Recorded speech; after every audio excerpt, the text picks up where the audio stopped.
ГСП онлайн. Городские новости сейчас.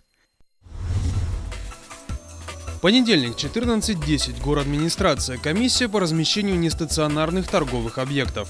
Сложное название по сути означает совещание по вопросу тоннеров. Обсуждается распределение мест на будущее. Вопросы есть лишь по двум хозяйствам: предприятия Щербатюка и Фауна. Обе фирмы просят сохранить за собой торговые точки. Комиссия готова пойти навстречу, но лишь в том случае, если к хозяйству нет нареканий. Если для города экономически целесообразно, правильно ведь? И это действительно производители, которые, по крайней мере, на сегодняшний день хотят работать, да, хотят работать по правилам. Будем с этой позиции рассуждать. Я не против, конечно же, выделения, а вот кто нарушал и кто в схеме, конечно, это однозначно нет.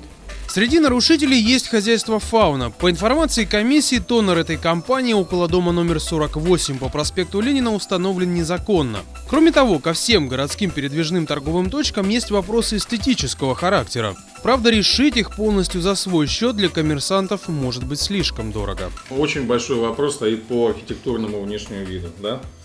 Как?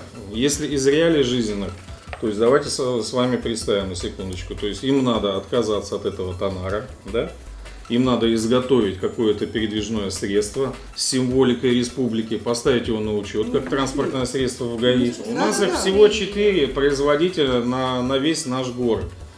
Давайте подумаем, как им помочь. В итоге комиссия единогласно решила продлить до 1 октября 2015 года разрешение торговли для хозяйств Щербатюка и Фауна на условиях аренды. Вносить в схему тоннер на Ленина 48 отказались. Не одобрили и установку павильона на Моторной улице. Организация хочет изготавливать номерные знаки прямо напротив входа в ГИБДД. После обсуждения комиссия сочла, что место выбрано неудачно. Есть схема, и как только мы за пределы схемы начинаем выходить, это всегда немножко как-то портит архитектуру города. Один раз вышли, второй раз вышли. И кроме того, насколько я поняла, комиссию смутило то, что, в общем-то, они не использовали все возможности, чтобы взять в аренду помещения. Они там есть. Третий вопрос повестки дня коснулся Яриги. Здесь, на улице Лермонтова, в районе дома номер 17, хотят установить павильон диспетчерской службы такси. Комиссия решения не приняла. Вопрос отправили на доработку из-за недостатка проектной информации.